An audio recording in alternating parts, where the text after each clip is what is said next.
अक्सर ही ऐसा देखा जाता है कि घर बनने के बाद सबसे ज्यादा अगर मेंटेनेंस किसी चीज में निकलता है तो वो है प्लम्बिंग। इसके पीछे कारण होता है खराब प्लम्बिंग, जिसकी वजह से आगे चल के आपको प्लम्बिंग में बहुत सारी समस्याएं दिखाई देती है, जैसे कि पाइप में लीकेज होना, नलों में प्रेशर न बन पाना, या फिर आपका टॉयलेट बाथरूम जो है वो चोक हो जाना, या फिर टॉयलेट बाथरूम से काफी ज्यादा बदबू भी आने लगती है। तो दोस्तों ऐसी चीजों से अगर आप बचना चाहते हो तो प्रॉपर प्लम्बिंग करना काफी ज्यादा जरूरी होता है। अब देखिए दोस्तों, प्लम्बर तो ये चीजें करता है, पर वो काम सही तरीके से कर रहा है या फिर नहीं, ये भी आपको पता होना काफी ज्यादा जरूरी होता है, जिससे कि आगे चल के आपको इस तरह की मेंटेनेंस की दिक्कतें ना हो। तो चलिए आज के इस वीडियो में जानते हैं कि वो कौन कौन से इंपॉर्टेंट पॉइंट है जो कि आपको आपके घर का प्लम्बिंग वर्क करते समय, फिर चाहे वो नए घर का हो या फिर रिनोवेशन का हो, वहां पर काफी ज्यादा ध्यानपूर्वक जरूर करवा लेने चाहिए। तो यहाँ पर सबसे पहला पॉइंट आ जाता है कि कौन सा पाइप हमें कहां पर यूज करना है। जब भी हम घर का प्लम्बिंग करते हैं तो अलग अलग टाइप के पाइप का इस्तेमाल किया जाता है, जिनके अपने अपने फायदे होते हैं।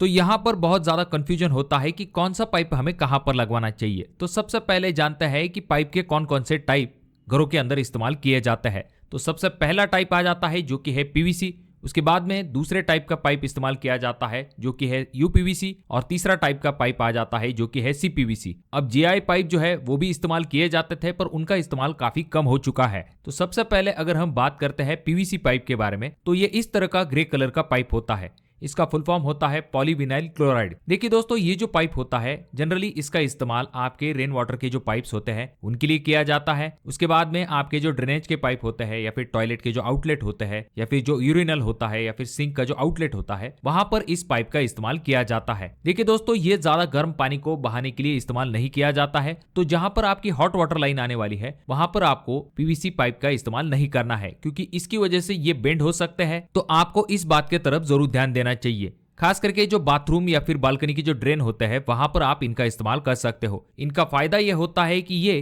काफी कम दाम में आपको मिल जाते हैं और ये काफी सस्ते भी होते हैं। अब बात करते हैं नेक्स्ट पाइप के टाइप के बारे में, जो कि है यूपीवीसी पाइप। ये इस तरह का जो व्हाइट कलर का पाइप है इसे यूपीवीसी पाइप कहा जाता है, यानी कि अनप्लास्टिसाइज पीवीसी। इन पाइप का इस्तेमाल घर के अंदर जो कोल्ड वाटर सप्लाई होता है वहां पर किया जाता है। ओवरहेड वाटर टैंक से जो डिस्ट्रीब्यूशन होता है वहां पर आप इन पाइप का इस्तेमाल करते हो। इनका फायदा यह होता है कि ये पीवीसी के कंपैरिजन में काफी मजबूत होते हैं। जो ड्रिंकिंग वाटर होती है या फिर जो कोल्ड वाटर लाइन है वहां पर ये एक बेस्ट ऑप्शन माना जाता है। हालांकि इनका जो कॉस्ट होता है वो पीवीसी के कंपैरिजन में थोड़ा सा ज्यादा होता है। अब बात करते हैं तीसरे टाइप के बारे में, जो कि है सीपीवीसी पाइप। इसका कलर थोड़ा सा येलोइश होता है, या फिर आप क्रीम कलर कह सकते हो। इसका फुल फॉर्म होता है क्लोरीनेटेड पॉलीविनाइल क्लोराइड। देखिए दोस्तों, इस पाइप की खासियत ये होती है कि ये पाइप आप चाहे तो हॉट या फिर कोल्ड दोनों ही वाटर लाइन के लिए इस्तेमाल कर सकते हो। हालांकि घर के अंदर जो हॉट वाटर लाइन होती है वहां पर इन्हें ही रेकमेंड किया जाता है। वहां पर आपको यूपीवीसी या फिर पीवीसी के ऑप्शन की तरफ नहीं जाना है।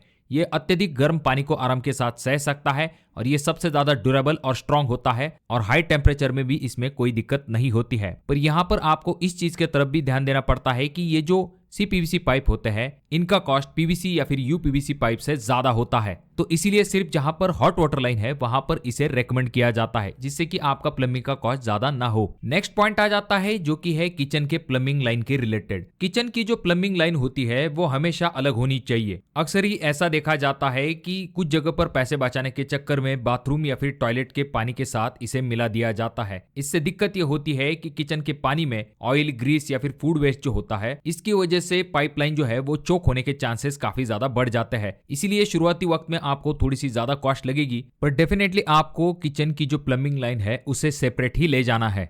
इसी तरह से अगला पॉइंट आपको ध्यान में रखना है, जिसमें कि आपको टॉयलेट और बाथरूम में जो सॉलिड और नॉर्मल वेस्ट वाटर होता है उसे आपको अलग अलग पाइपलाइन से ले जाना है। अक्सर ही लोग क्या करते हैं, नहाने का पानी और जो टॉयलेट का सॉलिड वेस्ट होता है उन्हें एक ही पाइपलाइन में जोड़ देते हैं। उन्हें लगता है कि इससे पैसे भी बच जाएंगे और नहाने के पानी से पाइप खुद ब खुद साफ होता रहेगा, पर आगे चल के ये बहुत बड़ी गलती साबित हो सकती है। सबसे पहली दिक्कत तो ये आ जाती है कि ये जो सिंगल पाइप अगर चोक हो गया या कहीं डैमेज हो गया तो ये जो गंदा पानी है ये उल्टा होके आपके बाथरूम या फिर किचन में वापस से आ सकता है, जो कि बहुत बड़ी समस्या है। उसके बाद में बहुत बार ऐसा भी देखा जाता है कि जो सॉलिड वेस्ट की स्मेल है वो रिटर्न आके आपके बाथरूम में से या फिर आपका जो बेसिन होता है या फिर किचन होता है वहां से ऊपर की तरफ आती है, जिस वजह से आपको हमेशा बदबू आने की समस्या दिखाई देती है, फिर चाहे वो आपका बाथरूम हो या फिर किचन सिंक हो। तो इसीलिए आपको हमेशा सेपरेट सेपरेट ही पाइपलाइन लेके जानी है। यानी कि टॉयलेट का जो सॉलिड वेस्ट होगा वो आपको सेपरेट लाइन से ले जाना है और बाथरूम का जो नहाने का पानी है वो आपको अलग लाइन से बाहर की तरफ ले जाना है। और जैसे कि मैंने आपको पहले पॉइंट में भी बताया है कि किचन का जो ड्रेन है वो तो बिल्कुल ही आपको अलग लाइन से लेके जाना है। नेक्स्ट पॉइंट आ जाता है जो कि है proper packing of chamber and pipelines. देखिए दोस्तों, जब भी आपके घर का काम चलता है तो वहां पर जो चेंबर और पाइपलाइन बनाई जाती है तो वहां पर उसका प्रॉपर प्रोटेक्शन भी होना चाहिए, क्योंकि कंस्ट्रक्शन का प्रोसेस ऑलरेडी चल रहा होता है। इसी वजह से कभी कभी आपका जो चेंबर है वो प्रॉपर तरीके से कवर नहीं किया जाता है या फिर पाइपलाइन कवर नहीं की जाती है। ऐसे में पाइपलाइन डैमेज हो सकती है या फिर आपके चेंबर में कोई कचरा वगैरह जाकर जमा होता है तो आगे चल के आपके पाइप इस वजह से चोक हो जाते हैं और आपको वापस से मेंटेनेंस करवाना पड़ता है। तो इसीलिए जो चेंबर है उसे आपको सही तरीके से कवर करके जरूर रख लेना चाहिए, क्योंकि कंस्ट्रक्शन के दौरान मिट्टी, मलबा, सीमेंट या फिर गारा ऐसी चीजें जो है वो उसके अंदर ना जा पाए। उसके बाद अगला पॉइंट आ जाता है जो कि है पाइप फिटिंग के रिलेटेड। देखिए दोस्तों, आजकल सभी लोग कंसील प्लम्बिंग करवाना पसंद करते हैं, जैसा कि आप अगले वीडियो में भी देख सकते हो। पर आपको क्या करना है, पहले आपके जो कोई भी प्लम्बिंग पॉइंट आने वाले हैं उनका अच्छे तरीके से एक टेंटेटिव लेआउट जो है वो आपके प्लम्बर के पास से जरूर बनवा लेना चाहिए, जिससे कि आपको ये पता चलेगा कि कौन सा पॉइंट कहां पर आने वाला है। फिर चाहे वो आपका शॉवर का पॉइंट हो, मिक्सर का पॉइंट हो या फिर गीजर का पॉइंट हो, इन सभी पॉइंट को आपको एक बार प्लम्बर के लेआउट से एक बार जरूर चेक कर लेना चाहिए। उसके बाद जाकर लेआउट के हिसाब से आपको दीवार के ऊपर अच्छे तरीके से झरी मार लेनी चाहिए और फिर जाकर आपकी जो पाइप है उनकी फिटिंग की जाती है, जैसा कि आप अगले वीडियो में देख सकते हो। अब ये काम आपको टाइल लगने से पहले जरूर करवा लेना चाहिए और ये काम करते समय आपको इसका एक फोटो जरूर ले लेना चाहिए, जिससे कि आगे चल के अगर आपको कोई ड्रिल मारना है या फिर मेंटेनेंस के हिसाब से ये आपके काफी काम में आ सकता है।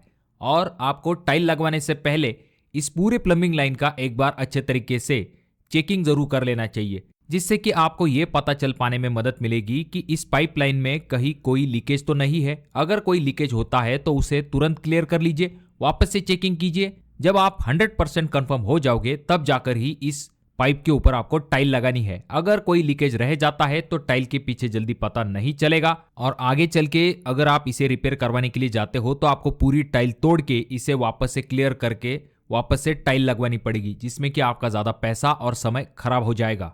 नेक्स्ट पॉइंट आ जाता है जिसमें कि आप अपने घर के बाहर मेन शट ऑफ वॉल जो है उसे जरूर लगवा लीजिए। आपके घर के बाहर जहां से मेन वाटर सप्लाई अंदर आती है वहां पर आपको एक प्रॉपर मेन वॉल यानी कि जो शट ऑफ वॉल होता है उसे जरूर लगवाना चाहिए। इसके बहुत सारे फायदे होते हैं। जब कोई प्रॉब्लम आ जाती है, अंदर कोई लीकेज हो जाता है या फिर बाथरूम में कोई फिटिंग टूट जाती है या फिर टैंक ओवरफ्लो इशू हो जाता है, ऐसे में आप मेन वॉल को आसानी से बंद करके पूरे वाटर सप्लाई को कंट्रोल कर सकते हो। इमरजेंसी के टाइम में ये चीज आपके काफी ज्यादा काम में आती है, तो इस चीज को करवाना बिल्कुल भी ना भूले। नेक्स्ट पॉइंट आ जाता है जो कि है रेन वाटर पाइप के रिलेटेड। देखिए दोस्तों, रेन वाटर पाइप को अक्सर ही अवॉइड किया जाता है। सिर्फ एक पाइप को बाहर निकाल दिया जाता है जिसका पानी पड़ोसी के घर के अंदर जाता है, तो इसको आपको बिल्कुल भी अवॉइड नहीं करना है। आपको ये ध्यान में रखना है कि जब भी आप रेन वाटर पाइप निकालोगे तो सबसे पहली चीज सिर्फ आपको एक पाइप नहीं निकालना है। जितने ज्यादा पाइप होंगे उतना ही जल्दी आपका पानी जो है वो टेरेस से नीचे की तरफ चला जाएगा। तो इसीलिए कम से कम 2 से लेकर 3 डाउन पाइप जो है उन्हें आप अलग अलग साइड पे निकाल सकते हो, जहां पर आपका स्लैब का प्रॉपर स्लोप होगा। ये जरूर ध्यान में रखिए कि पानी पूरी तरह से बरसात होने के बाद इन पाइप से नीचे की तरफ जाना चाहिए, कहीं पर भी स्लैब पे जमा नहीं होना चाहिए, जो कि आगे चल के लीकेज का बहुत बड़ा कारण बन जाता है। और अगर एक पाइप कहीं पे चौक हो जाता है तो बाकी रेन वाटर पाइप से पानी जो है वो आराम के साथ नीचे की तरफ जा सकता है। और जब भी आप इस पाइप को सिलेक्ट करने वाले हो तो इसकी मोटाई आपको 3 इंच नहीं रखनी है। इसका साइज आपको कम से कम 4 इंच तक लेना चाहिए, जिससे कि प्रॉपर तरीके से पानी नीचे आराम के साथ आ सकता है। अगर कोई छोटी मोटी चीज है तो वो पाइप के अंदर नहीं फंसेगी, आराम के साथ पाइप से होती हुई नीचे की तरफ चली जाएगी। नेक्स्ट पॉइंट आ जाता है गैस पाइप के रिलेटेड। देखिए दोस्तों, टेरेस के ऊपर हम गैस पाइप निकालते हैं जिससे कि जो कोई भी गैसेस है वो ऊपर के तरफ रिलीज हो जाए और आसपास वो जो स्मेल है वो ना आए। वहां पर आपको 2 चीजों की तरफ ध्यान देना चाहिए। सबसे पहली चीज तो ये आ जाती है कि बहुत सारे लोग टेरेस के ऊपर जब गैस पाइप निकालते हैं तो उसकी हाइट काफी कम कर लेते हैं, यानी कि जो पैरापेट वॉल है उससे सिर्फ 1 या फिर 1.5 फीट तक ऊंचा ये पाइप रखते हैं, जिस वजह से बहुत सारी जगह पर आपको टेरेस के ऊपर बहुत ही बैड स्मेल आती है। तो इसीलिए आप ये जो गैस पाइप निकालने वाले हैं उसकी हाइट थोड़ी सी ज्यादा रखिए, जिससे कि गैस ऊपर के ऊपर ही चली जाए, आपको टेरेस के ऊपर कोई भी बैड स्मेल ना आए। और ये जो गैस पाइप होता है आपको ध्यानपूर्वक इसके ऊपर इस तरह की जो कैप होती है, यानी कि इस तरह की जो जाली आपको दिखाई दे रही है, इसे आपको जरूर लगवा लेना चाहिए। इसका फायदा यह होता है कि गैस तो इससे रिलीज हो जाती है, पर जो कोई भी बाकी चीजें हैं वो पाइप के अंदर जाके आपके पाइप को जाम नहीं करेंगी। अब यहाँ पर नेक्स्ट पॉइंट आ जाता है जो कि है पाइप के क्वालिटी के रिलेटेड। देखिए दोस्तों, जो कोई भी पाइप आप इस्तेमाल करने वाले हो, फिर चाहे वो इंटरनल हो या फिर एक्सटर्नल हो, वहां पर आपको अच्छे क्वालिटी के ही पाइप का इस्तेमाल करना है, जिससे कि आगे चल के आपको कोई भी दिक्कत ना हो। क्योंकि अगर पाइप में कोई दिक्कत हो जाती है तो ये लीकेज का बहुत बड़ा कारण बन जाता है, जिस वजह से आपको मेंटेनेंस में काफी ज्यादा दिक्कत होती है। जैसे कि इंटरनल पाइपिंग में अगर दिक्कत हो जाती है तो आपको टाइल्स तोड़नी पड़ेंगी। अगर अंदर से लीकेज है, ऐसे में दीवारों के ऊपर आपको सीलन दिखाई दे सकती है, आपका फर्नीचर खराब हो जाता है और आपका पेंट भी खराब हो जाता है। तो इसीलिए पाइप की जो क्वालिटी है वहां पर आपको कोई भी कॉम्प्रोमाइज नहीं करना है। अब यहाँ पर नेक्स्ट पॉइंट आ जाता है जो कि है किचन सिंक के रिलेटेड, जहां पर आपको सबसे पहली चीज तो ये ध्यान में रखनी है कि अलग अलग टाइप के किचन सिंक अवेलेबल होते हैं। जैसे कि एसएस के किचन सिंक होते हैं, उसके बाद में क्वार्ट्स किचन सिंक, और आजकल इस तरह के वाटरफॉल किचन सिंक भी आने लगे हैं।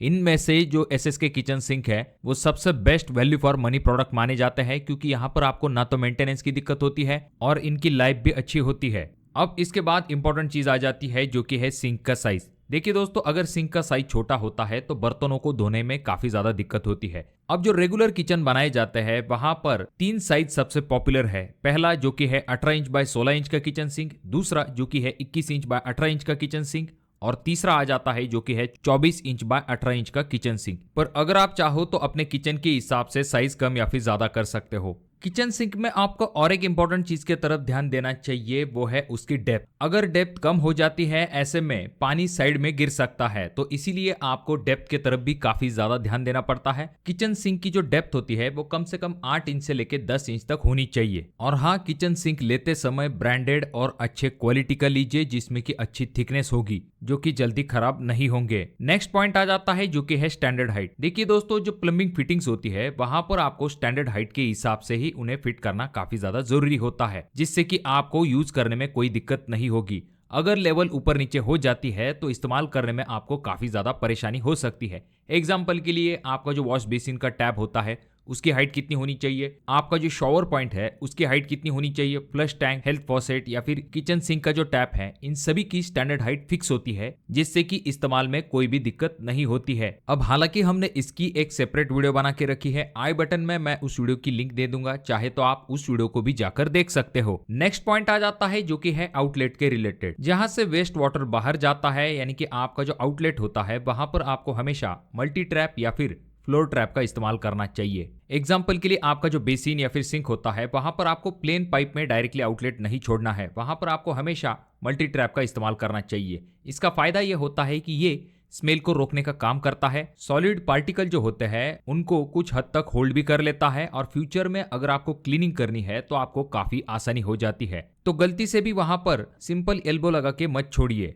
नेक्स्ट पॉइंट आ जाता है जो कि है प्लम्बिंग पॉइंट्स के रिलेटेड। देखिए दोस्तों, कुछ ऐसे पॉइंट्स होते हैं जिनको कि आपको ध्यानपूर्वक जरूर निकाल लेना चाहिए, क्योंकि ऐसी चीजें आगे चल के अगर आप लगवाने के लिए जाते हो और उसके पॉइंट नहीं होते हैं तो आपको ज्यादा दिक्कतें हो सकती है। जैसे कि आपका आरओ यानी कि वाटर प्यूरिफायर का पॉइंट, उसके बाद में गीजर, या फिर अगर आप सोलर निकालने वाले हो तो उन पॉइंट को आपको जरूर निकाल लेना चाहिए। भले आप इन चीजों को बाद में कनेक्ट करो, पर उनके पॉइंट आपको जरूर निकाल लेने चाहिए। अब बात करते हैं कि कौन सी जगह पर आपको पाइप का साइज कितना रखना चाहिए। तो जो आपकी ओवरहेड वाटर टैंक होती है उससे आउटलेट यानी कि मेन लाइन जो होती है वो आमतौर पर 1 इंच से लेकर 1.5 इंच तक रखी जाती है। अब अगर हम बाथरूम, टॉयलेट या फिर किचन की डिस्ट्रीब्यूशन लाइन के बारे में बात करते हैं तो वो जनरली ½ इंच से लेकर पौन इंच तक रखी जाती है। अब अधिकतर घरों में ये ऑप्शन पर्याप्त होता है। उसके बाद अगर हम वर्टिकल वेस्ट पाइप के बारे में बात करते हैं तो वहां पर आप 4 इंची पाइप की तरफ जा सकते हो। रेन वाटर के लिए जो पीवीसी पाइप आप इस्तेमाल करोगे उसकी भी थिकनेस आपको 4 इंच तक रखनी चाहिए। उसके बाद अगर हम किचन सिंक वेस्ट या फिर बेसिन सिंक वेस्ट के पाइप के बारे में बात करते हैं तो वहां पर 1.5 इंच से लेकर 2 इंच का पाइप आप इस्तेमाल कर सकते हो। मेन सीवर लाइन है तो वहां पर आप 4 इंच के पाइप का इस्तेमाल कर सकते हो। वेंट पाइप है तो वहां पर आप 3 इंच के पाइप की तरफ जा सकते हो। देखिए दोस्तों, ये एक टेंटेटिव आइडिया आने के लिए है, आपके प्लम्बिंग के कंडीशन अनुसार ये साइज कम या फिर ज्यादा हो सकता है। तो देखिए दोस्तों, अगर आप इन बातों का ध्यान रखते हुए अपने घर का प्लम्बिंग करोगे तो लॉन्ग टर्म में आपको लीकेज या फिर चोक या फिर बैड स्पेल या फिर ज्यादा मेंटेनेंस की दिक्कत नहीं होगी। तो अगर आपके कोई सवाल है तो कमेंट बॉक्स में कमेंट जरूर कीजिए। वीडियो अगर आपको अच्छा लगा हो तो जरूर इसे लाइक कर दीजिए।